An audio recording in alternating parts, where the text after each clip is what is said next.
Hello everyone, good morning. My name is Igor Tovberg from Sony Semiconductor Solutions. I'm responsible for product marketing and strategic partnerships. And I'm here today to speak about the evolution of 5G IoT with eRedCap. And before that, I would like to thank GSMA for accepting me here to speak with the recorded session. Unfortunately, my flight has been canceled and I had no other option to arrive. So thank you, GSMA, for having me here. And let's start with the presentation. A few words about Sony Semiconductor Solution. We are a chipset vendor. We develop chipsets for cellular IoT. There has been tens of millions of smart meters deployed globally. I'm talking about meters for electricity, for gas, for water. All these smart meters are being served today with Cat-M and NB-IoT technologies, and they are operating globally. I'm talking about chipsets that can support multiple tracker devices. And while I'm talking about tracker devices, I'm talking about trackers for telematics, trackers for logistics, trackers for assets, trackers for pet, for kids, for elderly people. So there is just endless number of different trackers exist, and we support this vertical as well. I'm talking about multiple wearable applications, about smartwatches, about wristbands, and so on. And last but not least, the devices for the mHealth, for the medical industry. Products like the glucose meters, blood pressure monitors, smart injectors, and so on. So all these products has been based on our solutions. With more than 100 million of chipsets that Sony has been shipped up until today for those verticals, I think that we've found a very sweet spot between several aspects of IoT that's supposed to be met in a single piece of chipset, and I would like to cover a few of them. Low power consumption is a highly important feature, and I think we pay a lot of effort to meet our customers' expectation with ultra low power consumption to deploy devices that would be operated for several years. In some cases, especially for the smart metering space, we are shipping solutions that could operate for more than 15 years on primary batteries. We're talking about global deployments, about global products that's supposed to be operating in different countries and different MNOs. And if I'm looking at the tracker devices, if today here I'm in China and I'm using my tracker, and tomorrow I'm flying out and arriving in Europe, I would expect that my device would be operating globally.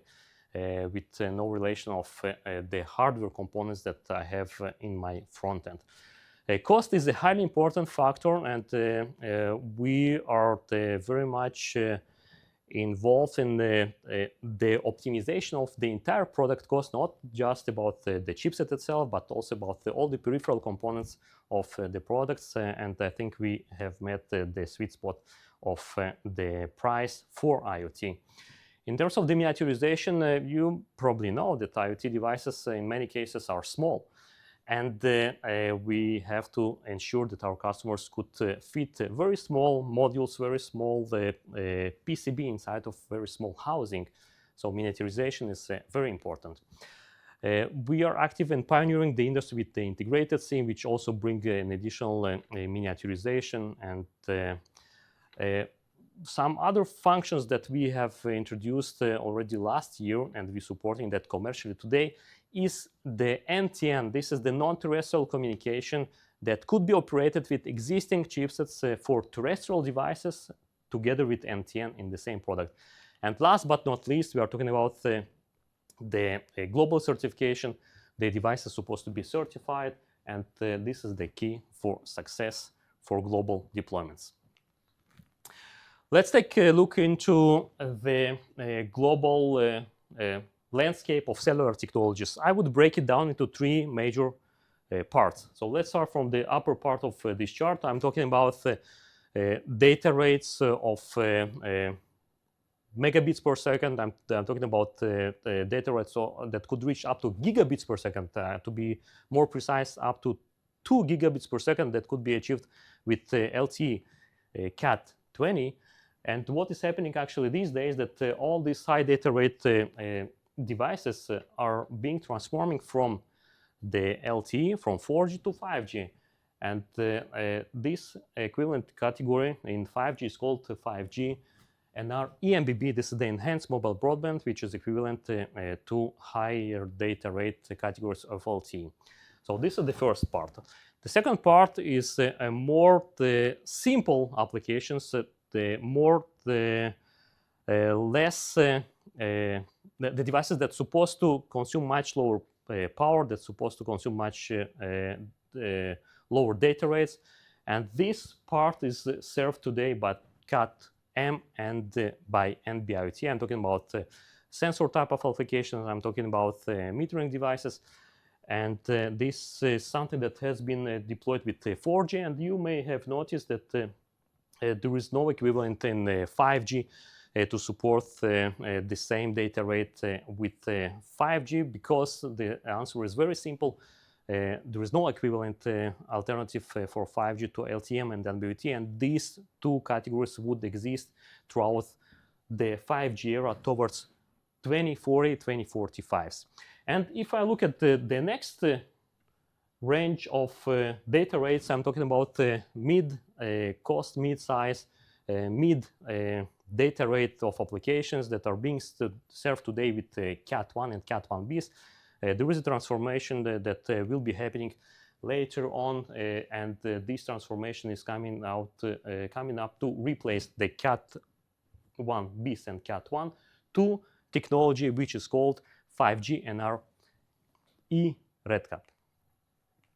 So to summarize this slide, just a couple of words that I would like to say that the low-cost, small-size applications that are supposed to consume very low data rate, they will be served with the Cat M and NB-IoT, while the mid data rate of applications that could be supporting up to 10 megabits per second will be replaced from Cat 1 and Cat 1bis to eRedCap.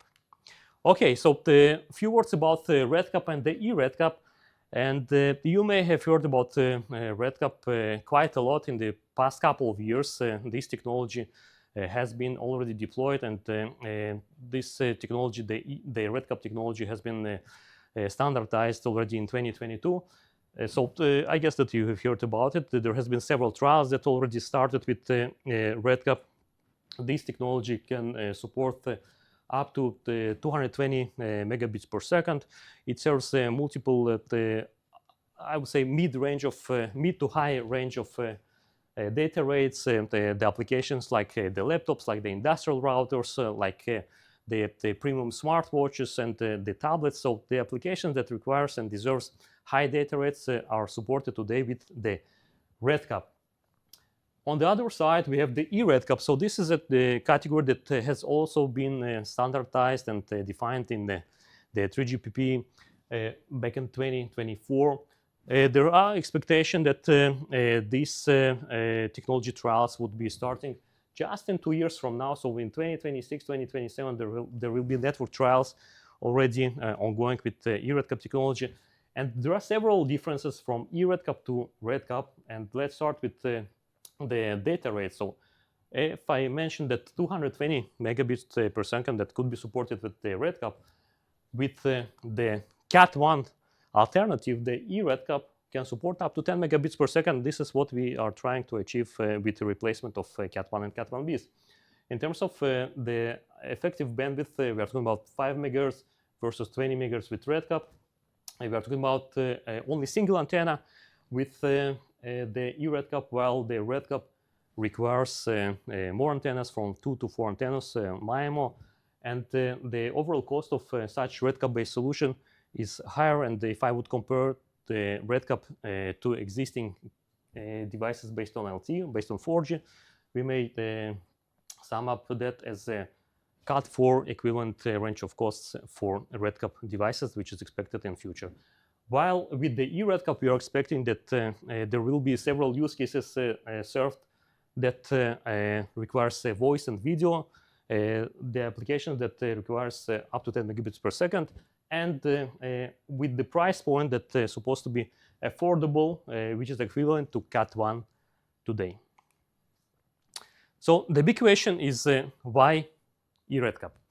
As I mentioned about the longevity, the expectation that Cat 1 and Cat 1bis as a part of 4G will be sunsetting, and there should be some technology to replace Cat 1 and Cat 1bis. This is eRedCap. While on the other side, the bottom part, the lower part of the data rates would keep be supported by Cat 1, but Cat M and NB IoT. So, why eRedCap? There has been several drivers for the eRedCap to happen. First of all, the longevity. I'm talking about the affordable cost, the Cat 1bis range of prices. I'm talking about global coverage. There is a technology that I will explain a bit more about, HD-FDD, that would allow the global coverage. We are talking about 10 megabits per second, which is equivalent to Cat 1 and Cat 1bis. And the bottom line, the device is supposed to be operated globally with very low power consumption. And the way to enable such is by a technology which is called HD-FDD. Few words about the technology. What is the difference between FDD and HD-FDD? Let's take a look at this chart. We have the time axis, we have the frequency axis. With FDD operation, we have the uplink and the downlink allocated with the different frequencies, and both uplink and downlink channels are happening at exactly the same time. Having said that, there is a potential interference between uplink and downlink channels that's supposed to be somehow avoided. And the solution exists. It's based on SAW filters, based on SAW duplexers. Such duplexers supposed to be narrow enough to avoid the potential interference between downlink and uplink. And this is the way to enable operation at FDD mode. What is happening with the HD-FDD?